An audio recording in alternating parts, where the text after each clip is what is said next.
Let's start by adjusting the shot volume. Grind, dose, tamp, and trim your portafilter. Press the Program button, then insert and lock the portafilter into the group head. To reprogram the volume of the 1 or 2 cup button, select the button you wish to adjust to start the extraction.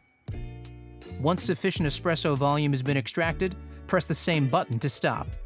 The machine will beep twice to confirm. Different beans require a different water temperature to extract their optimum flavor. The Barista Express allows you to adjust water temperature in 1 degree Celsius or 2 degrees Celsius increments from the default temperature. To enter advanced temperature setting mode, turn the machine off. Press and hold the Program button, then press the Power button.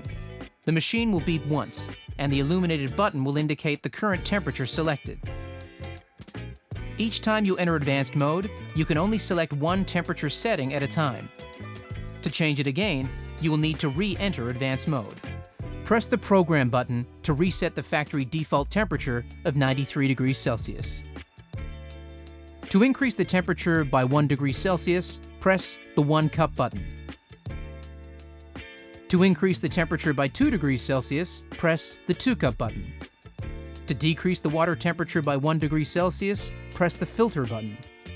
To decrease the water temperature by 2 degrees Celsius, press the Power button.